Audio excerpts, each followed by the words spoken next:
Okay, so this is me going over. I just like took. So I wrote up here units 6 and 7 exam. I'll say like dry run. Okay, so this is something I put together where I just took one of each problem from the packet that I gave you. So your exam is going to be very similar to this, just like basically different numbers and stuff. So find the area between the curves over the indicated intervals. Use the fundamental theorem of calculus to get your answer. No math 9. So you know that you're either going to use area equals, okay, so let me just write down the formulas. Right minus left dy. So you're going to use one of these two formulas. And all right, so let me first test if I could use this formula. So I would have to draw these vertical lines, and any vertical line I draw would have to only intersect each curve once. Okay, so it looks like this area that I'm looking for is bounded by the x-axis, this curve, and then this line. Okay, so yeah, it only hits once, but then over here, so I could use this formula, but I'm going to have to use two integrals if I decide to use this formula, because top minus bottom, over here the top function is different. Now let me ask myself if I could use the other formula if I want. Just a minute.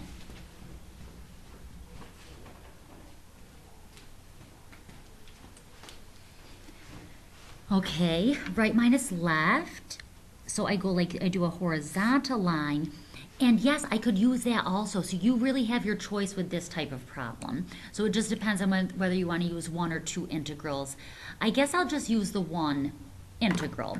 So, so I'll use this one. All right, so here I am choosing. So I need everything to be in terms of y. So, so I've got to solve for x. So here I go, x equals 2 minus y. And then here, I would take the square root of both sides, so I get x equals radical y. So this, the only benefit to this is that I'm going to have to use one integral instead of two. So area equals the integral from y equals, the lowest y value is 0, all the way up to this y value. It looks like it's 1. I'm pretty sure it is, but don't take it for granted, guys. Okay, either use algebra or use your calculator, but don't take it for granted. So I'm going x squared, and then I'm going, oh, you know what? Duh. Is that 1? All right. Yeah, I'm pretty sure that this is 1, 1. All right, but I'm just going to double check. Okay, so this is 2 minus x.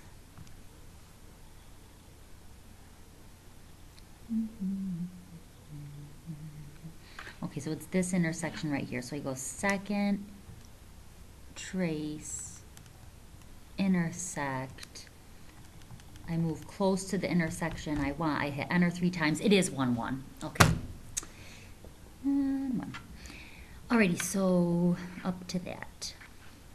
And then I'm doing right minus left. So the right function is 2 minus y minus the left one is radical y.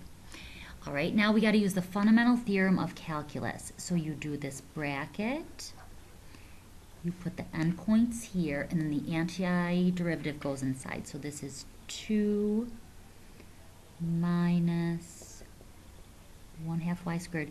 This is really y to the 1/2 right there. So I add 1 and I get 3/2. So it's going to be minus 2/3 y to the 3/2. 2y. Whoopsie. Okay, so then I plug in 1. I plug in the top. So this is 2 times 1 minus a half times 1 squared. 1, 2, 3 halves minus, and then you plug in 0 for all of those, so that's just going to be 0. So this is 2 minus a half minus 2/3. And at this point, go ahead and use your calculator.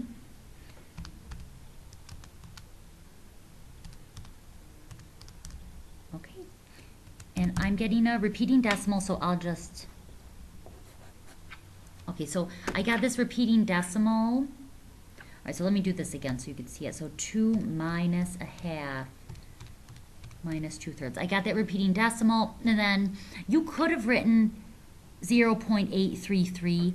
The AP test, they want 3 decimal places, but I wanted to use a fraction, so I hit math and then enter, enter, and then I got 5/6. Okay, so there's the first one. You would have gotten the same answer if you used 2 integrals and this formula. So that might be nice practice if you want to try and see if you get the same answer. Okay, now this one, you may use your calculator for any aspect of this problem. For full credit, you must show proper and careful notation. So find the volume of the solid whose base is bounded by this circle and cross sections perpendicular to the x-axis are squares. So, oh, they're even telling you that this is a circle. All right, and if you remember from previous years, this is a circle with center 0, 0, and radius 3. So 1, 2, 3, 1, 2, 3. 1, 2, 3, 1, 2, 3. Ah, that looks awful, but there's that. Okay. And the cross sections perpendicular to the x-axis are squares. Okay, so this is the base of the solid. Okay, so cross sections perpendicular to the x-axis. So I'm going to have a square coming out there, and then another square. I know these look like rectangles and not squares, but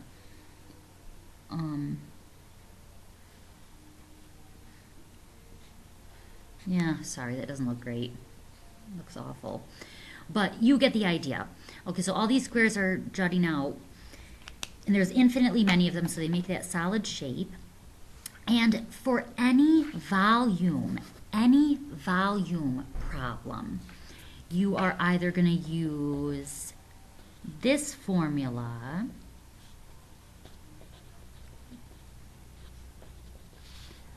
or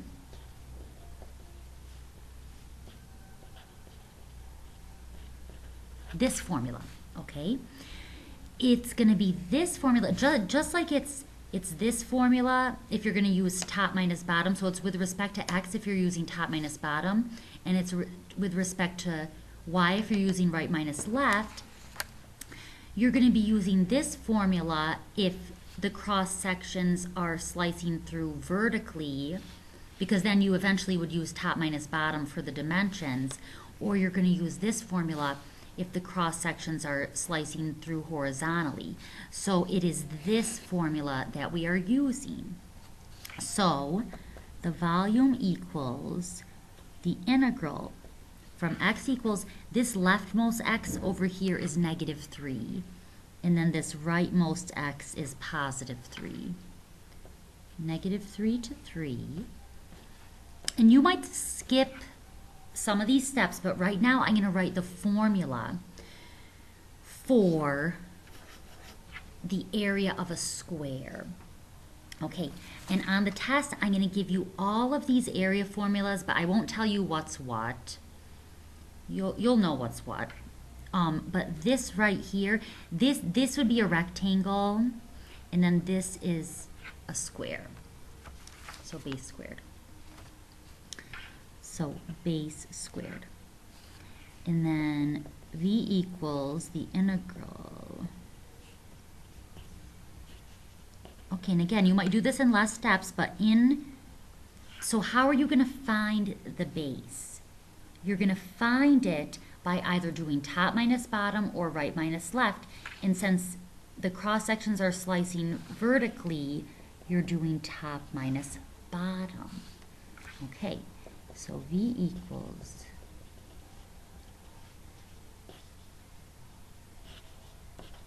okay. Now at this point you might, be a little bit confused because you might be saying to yourself, I'll say like this is top, that's bottom. The top and bottom are like part of the same graph. Well, that's true, but this graph can be expressed, if you solve for y, the graph is going to be expressed in two parts because there's going to be a positive part and a negative part. So I'm going to take this and solve for y because I want things in terms of x, which means you solve for y. So y squared equals 9 minus x squared. So y is plus or minus radical 9 minus x squared. Okay? So the top part is the positive part, and then the bottom part is the negative part. Okay, so the top part is 9, radical 9 minus x squared minus the negative part.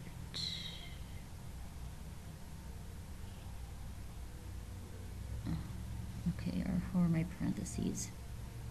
Okay, I'll just square it outside like this.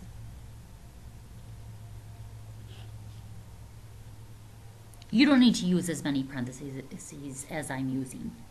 Okay, now, you don't have to simplify this. You could just plug this right into Math 9, but I'm going to simplify it because I'm going to be less likely to make a mistake in my calculator if it's simplified a little bit. And if you don't feel confident with the simplifying, then for sure don't. But I feel confident, so I'm going to do it because it'll be less typing in my calculator. So this ends up being this radical, and then this is a plus because we're subtracting a negative. So it's really radical 9 minus x squared plus radical 9 minus x squared. So it's really 2 radical 9 minus x squared dx. Okay, and if you wanted to simplify even further, this would be 4, and then you're squaring a square root, so it would just be, it'd be 4 parentheses 9 minus x squared, but I'll just type it in like this. Okay, so Math 9.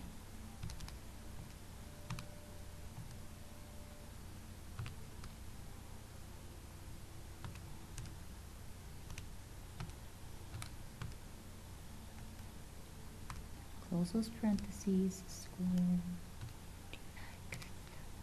Okay, so 144, that's a nice volume. Alrighty. Okay, so there's that. So moving on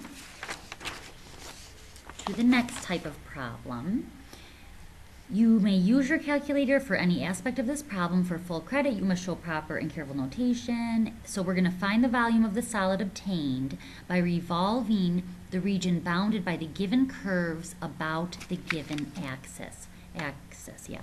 So we've got these 4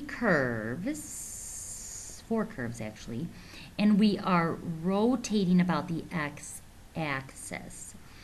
All right, so you want to draw a nice clear picture,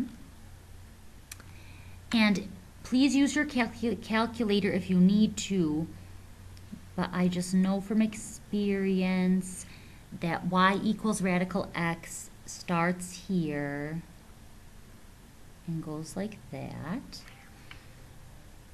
X equals 1, I'll put like here. X equals 4, I'll put there, and y equals 0 is the x-axis. Okay, and if you're ever unsure about, like, what is this region? You know, you look at this picture and you may see several regions. But if you're looking for the region bounded by these, put a dot, put a point, a point on where they intersect. Okay, so y equals 0 is intersecting these vertical lines here and here. And then these vertical lines are intersecting y equals radical x here and here. So think of these 4 points as like the vertices of the region. And when you do that, then you will see clearly that it is this region here that we are rotating. And we are rotating about the x-axis. So now I'm going to draw a picture of one cross section. So I'm rotating about the x-axis. So like this is going to be like the center of one of my cross sections. And then its radius is going to go to the edge of the region. And then it's going to go like that. Okay, so this is just one slice. So all of the slices are going to be discs. And they're going to be discs, and the slices are going to be cutting through vertically, meaning that we will eventually use top minus bottom, meaning that we are going to use the formula that is in terms of x. Okay, so V equals, all right, so the leftmost x, now notice how I didn't find all of these. I know when we first started learning these, I said to find all of the points of, you know, intersection. But, you know, now that we have more experience with this, you know, you can wait till this moment to see like which vertices you really need to find. If you still find all of them, that's fine. But now that I'm at this moment where I see I only need these to be x values, my leftmost x value was really already given to me, that's 1, and my rightmost x value is 4. And then, what is the area formula that we need? What is the area formula for a slice like this? And then you can look at your sheet. You probably already know, but it's this. Okay, these are all discs or, you know, circles. So it's pi r squared. So the volume equals, and if you leave off like the x equals there, that's fine. Pi blank squared dx. And again, you may do this in less steps, which is fine. Now, radius, are you going to find it using top minus bottom or right minus left? Since the slices are vertical, top minus bottom. So 1 to 4 pi blank squared, top minus bottom. This is the top, this is the bottom for the radius, because this is the radius. The top function is radical x, the bottom function is 0. So it's just radical x minus 0, which is just radical x. You know, and when you end up squaring this, it's just x. So why don't I do that? Pi times x dx equals. Okay, now I'm not actually telling you like how I want the answer. So, you know, if I don't tell you, they'll tell you on the AP test how the, and actually when I write your test, I'll say, what'll I say? I'll just say round, or they won't even tell you how to round. Okay, so it's just got to be assumed that any rounding is to be done to the 3rd decimal place, if not more, at least the 3rd decimal place. So I go math 9. And then pi x Okay, so 23.562. 23.562. All right. Now you're going to have another revolution one. So this one had cross sections that were discs. And this one, let's see. So you may use your calculator for full credit, show proper and careful notation. Find the volume of the solid obtained by rotating the area between the graphs of these around the y-axis. Okay. So, we're going to take this area and we're going to rotate it around the y-axis. And you should already notice that they're going to be, instead of discs, washers, because there's this empty space between the axis of rotation and the region that we're rotating. So, all right, so I'm going to draw a cross section. So this will be like the center of my first cross section. And then, okay, so here's from the center to the beginning of the region. Here's from the center to the end of the region. So this inner radius, okay, so this is going to be empty.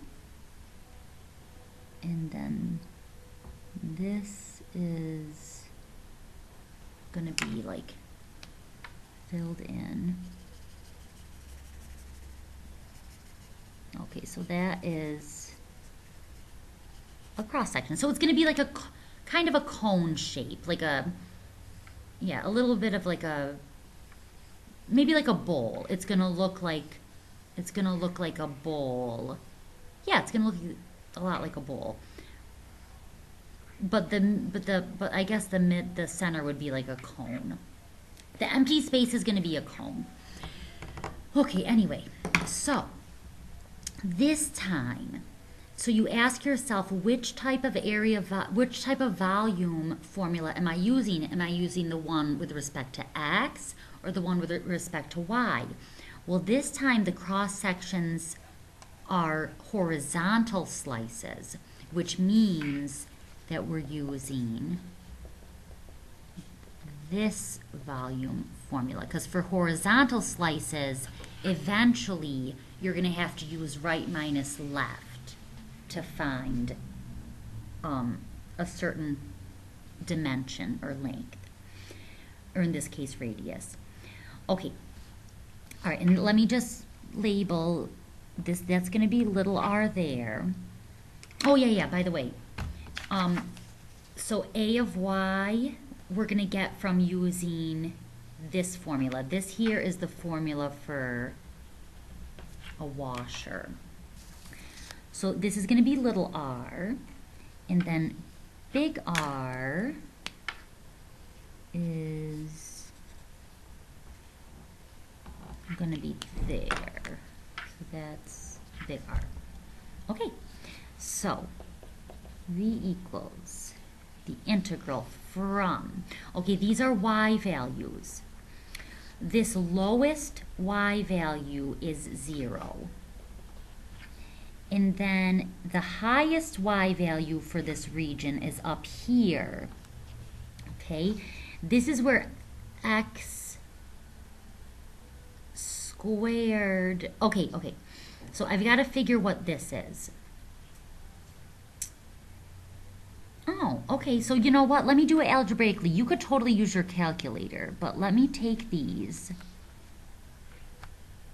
and I guess I'll just go over here.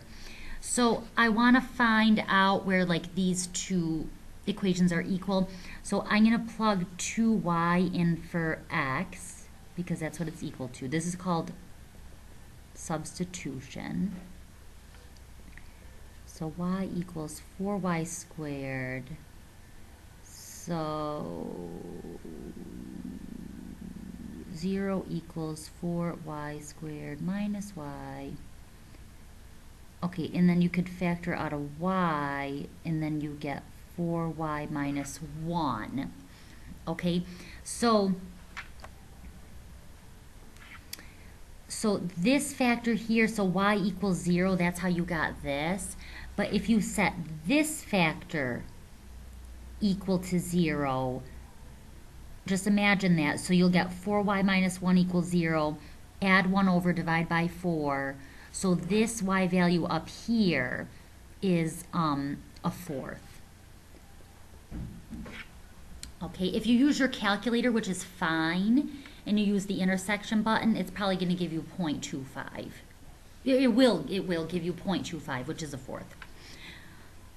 Okay, so if you're uncomfortable with that or you feel like it's going to take you too much time, definitely just use your calculator and find that intersection. Okay, and then this is going to be pi big R squared minus little r squared. So the volume equals the integral from 0 to 4 pi. Okay, so big R, I'm going to get, or actually let me write it nice. Okay, now this big R means right. So right minus left squared minus, okay, so now these big R's mean right. Okay, so volume equals,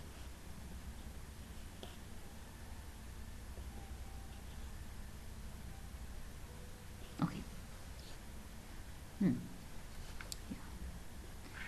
Okay, so right minus left. So this has got to be the big R.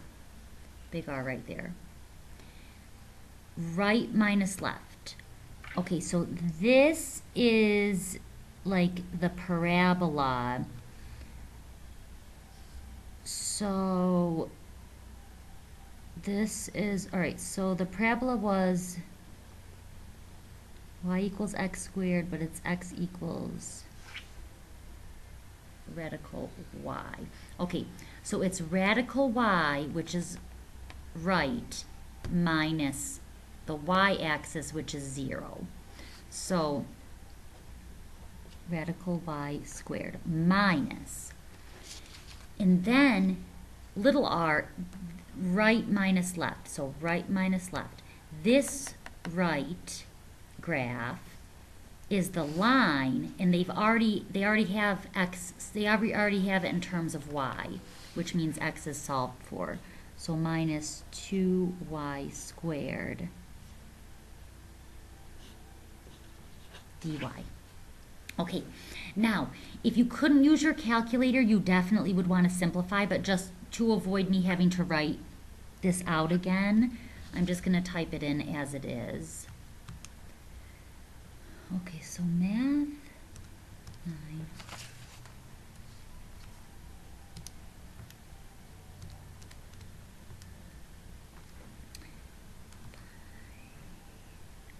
Oh, okay, actually, but I know radical y squared is just y. So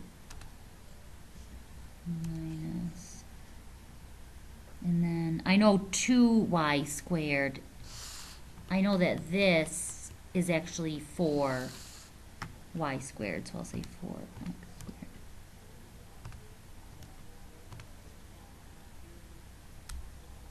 Okay, and so that is 0.033, I'll use the 7 also, so 0.0327.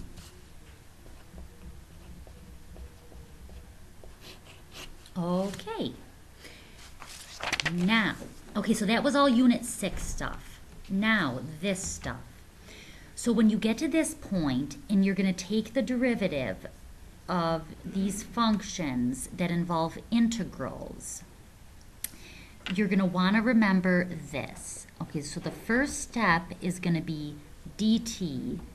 The second step is going to be this. Okay. This means derivative of the top, and then the second step means that the top goes in for the placeholder. So when you look at a function like this, you see two variables. There is an x and there is a t. One of them is the input variable, the input of the function, is where the input of the function goes. But then the other variable is just a placeholder. It is not where the input goes. So, to figure out what's what, well actually like up here is like always the input. This is always the input variable. And you could see it clearly because like this is where the input of the function goes. So like f of 2 would be the integral from 0 to 2 tangent of t dt. So this here, these t's are just a placeholder. So let's try to use this rule. So f prime of x equals the derivative of the top. The derivative of x is 1 times top goes in for placeholder. So the placeholder is t, so tangent of t. All right, so f prime of x equals tangent of t. Okay, and if you need a little more explanation, just go back and look at your notes from the unit, and you'll see like why this is how it is. Okay, so we're going to do it again. So f prime of x equals, so derivative of the top, so there's the top, x squared, so it's 2x times, and then the top goes in for the placeholder. The placeholder again is t, so 1 over x squared. And you could stop right there if you want, but I'm going to simplify. Okay, so this is 2x over x squared. And actually on the AP test, they would encourage you not to simplify unless, of course, it like helps you. Sometimes simplifying makes further work easier, but, you know, and then of course for multiple choice, a lot of times you'll have to simplify in order to match what you got to the actual answer, but you don't have to simplify unless, of course, it behooves you, helps you. Okay, so yes, there's that. Okay, now, so this is Unit 7 stuff. So now we're going to find the general solution of the differential equation. Use careful and proper notation throughout. I keep saying that. You do not have to solve for y. Okay, so the first thing you do, if you have a differential equation and the derivative is expressed in prime notation, the first thing you want to do is switch to Leibniz notation, which is dy over dx. Then you want to separate the variables. So I'm going to multiply the dx over there. So this is 2 plus x dy equals 3y dx.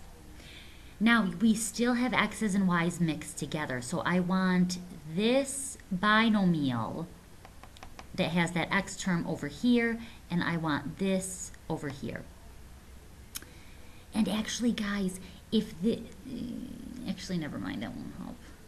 Okay, so I'm going to go like this. So I'll divide both sides by this, and at the same time, I'm going to divide both sides by that. So we end up with 1 over 3y dy is 1 over 2 plus x dx.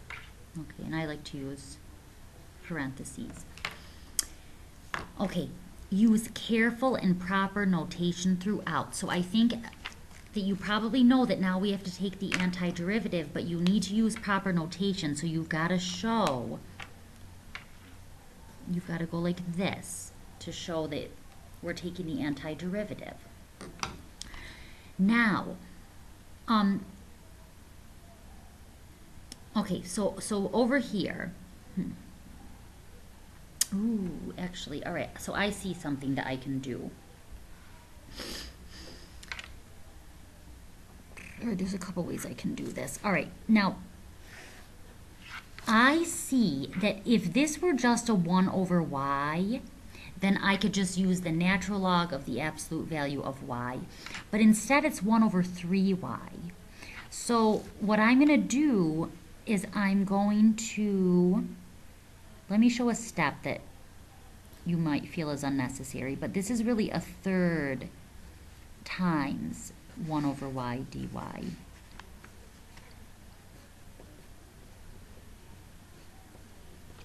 Okay, this 1/3, it's just a constant multiple. So I'm just going to pull it out front.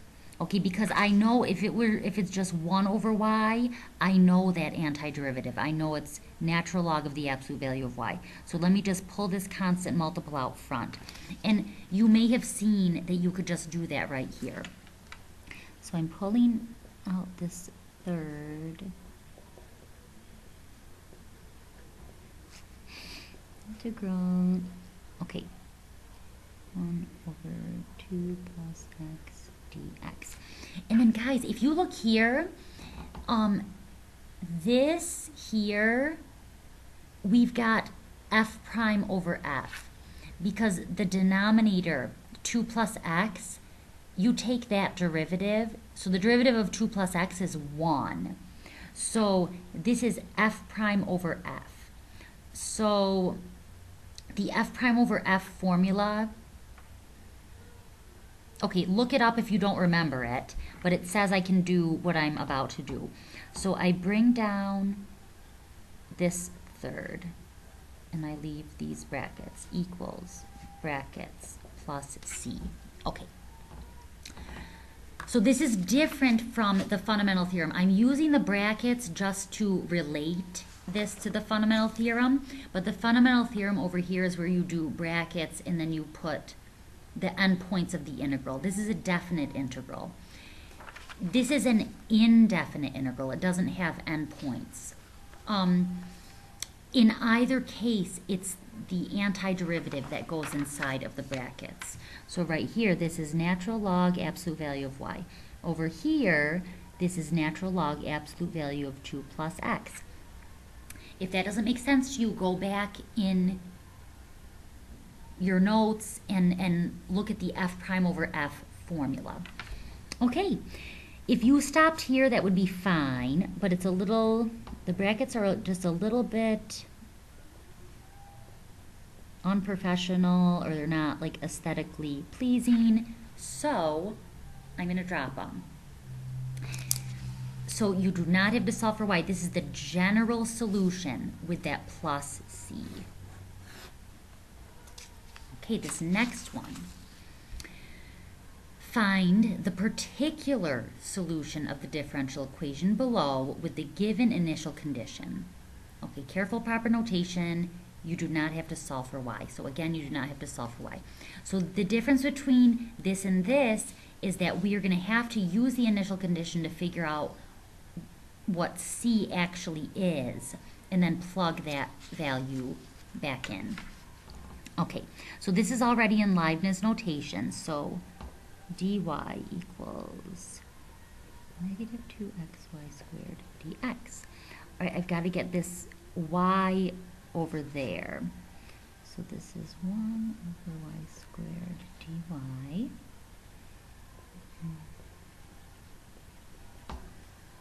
Okay, and then, all right, careful and proper notation, so I got to take the antiderivative, so I go like this. This here, you can use power rule if you bring that up. So this is the integral y to the negative 2 dy equals, okay. And now, do these brackets, but with a plus c, not the same as the fundamental theorem, but I'm doing the brackets to just remind us that the antiderivatives go inside. So I'm adding 1, so that's negative 1. This is negative y to the negative 1. And then this is negative x squared. And that really, really should make sense to you guys. If that does not make sense to you, you've got to stop until it does, and then pick up the video from there. Okay, so I'm going to move up here. So this is negative y to the negative 1. Actually, let me write it like this. So this is negative 1 over y equals negative x squared plus c. All right, so my solution, so this right now is the general solution, but I need the particular solution, and then this is the initial condition. So, oh, and by the way, guys, 0.25, you probably already know this, but if I go, all right, so 0.25, and then I go math, enter, that's a fourth. Okay, you probably, I'm sure that you knew that. But anyway, this is just, I would rather work here with a fraction instead of a decimal, so I'm just going to convert like that. So 1 is going in for x, a fourth is going in for y. So this is negative 1 over a fourth equals negative 1 plus c. And then, way back from middle school, stay, change, flip, or as they said in high school, multiply by the reciprocal. Okay, whatever works for you at this point, because we have bigger fish to fry. So if you want to do stay, change, flip, please do. So that's negative 4 equals negative 1 plus c. C is negative 3, right? Yep. Okay, now, at the beginning when we started doing this, a lot of you would just stop here. So all of the hard work is done, but you're not done because you haven't, this is not the answer. The answer is the particular solution, which is this general solution with this c plugged in. So negative 1 over y equals negative x squared minus 3. There it is. Okay. And if you left this, if this side was this, that's fine. Last one. Okay. Find the particular solution y equals f of x of the differential equation below with the given initial condition. Okay, guys, I am asking the question like this because this is how they will ask it on the AP test. And if they say, find the particular solution y equals f of x, this means solve for y. And I didn't always know that. I think like my first year teaching this, I didn't know that. I knew, I would have known if I thought about it, but I didn't think about it. Find the particular solution y equals f of x means they want it in this form, y equals some function of x, which means solve for y. Okay, so here we go. So, all right, dy equals 18x y plus 1 dx. All right, I've got to separate the variables, so I'm going to divide both sides by this. Oh, shoot. And if you look, okay, I've got to word it more carefully when I actually write the test because I'm going to want you to write the answer in this form. Y equals AE to the g of x plus b. So I'm going to want you could solve for y but still not have it in this form, but I would like it in this form because it seems like on the AP test, on their rubric, they always have it written in this form. So I'm going to show you what I mean. So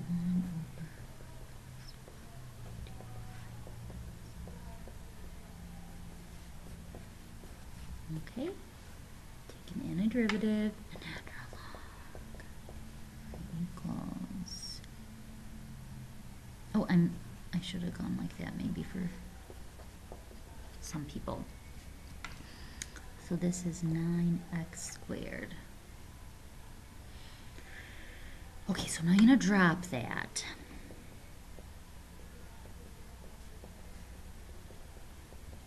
Okay. Now, I'm going to put a base of e on either side, And when I do that, those cancel, so this y plus 1 just drops down, equals e to the 9x squared plus c. Now this step you might not write because we did a lot of practice with these at one point and we ended up just skipping this, but this is times e to the c. And if this part doesn't make sense to you, just think backwards. Suppose you were starting with this. Suppose you were starting with this. This times that, we've got like bases, you add those exponents. So we're just using that backwards.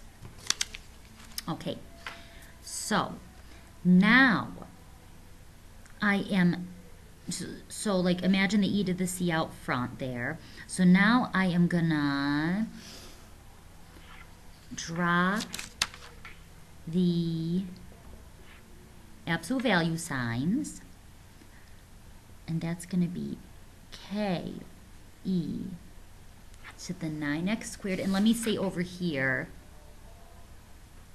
let me say maybe here, let k equal plus or minus e to the c. Okay, this observation here is what's allowing me to drop the absolute value sign. So k could basically be, what we're saying to our reader here is that k is a positive or a negative number, and it's the initial condition that's going to allow us to figure out if it's a positive or negative number. Okay, so this right here just legitimizes you dropping the absolute value sign. Okay, now we're ready for our initial condition. F of 0 equals 1. So 1's going in for y, 0 is going in for x. So 1 plus 1 equals k e to the 0.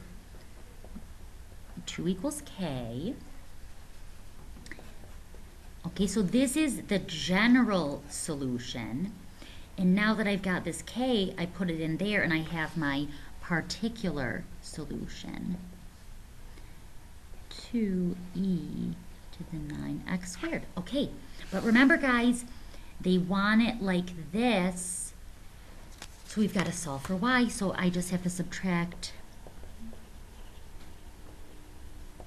1, just like that. Guys, this is pretty straightforward, okay?